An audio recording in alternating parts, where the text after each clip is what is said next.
Comment voyez-vous aussi le centenaire de la Grande Guerre? Emmanuel Macron va le célébrer.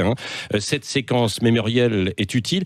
Et d'ailleurs, quel regard vous portez, vous, sur Emmanuel Macron et l'histoire? Alors, sur la Première Guerre mondiale, je suis content que vous me posiez cette question parce qu'on ne pose jamais cette question. Et il y a un chapitre, si vous avez bien lu le livre, sur Clémenceau, comment en gros Clémenceau a gagné la guerre et perdu la paix. Et j'explique dans ce chapitre, ce qui est rarement dit, qu'on commence à dire un peu, que il y a eu beaucoup de mythes là-dessus. On nous a expliqué que c'est les Américains qui étaient venus nous sauver en 17-18, ce qui est archi faux. La plupart des Américains ne se sont jamais battus. Et les rares qui se battaient très mal.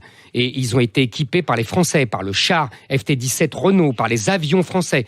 Et c'est pas 44, vous comprenez ce que je veux dire? Bien sûr. Et c'est la France qui a gagné la guerre de 18. La France. Avec ses alliés, mais la France en tête. Même quand il y avait 5-6 divisions américaines en juillet 18, lors de la grande offensive, il n'y a jamais eu moins de 20 divisions françaises. C'est la France, l'armée française, qui aurait dû rentrer dans Berlin. Ils ont été arrêtés par les Américains et les Anglais qui ne voulaient pas qu'on domine l'Europe. En fait, les Américains sont venus soi-disant pour aider les Français et en fait pour sauver les Allemands. Et c'est ce qu'ils ont fait. Et si vous voulez, toute l'après-guerre et toute la Seconde Guerre mondiale est inscrite dans cette défaite de la paix française. Oui, bon, ça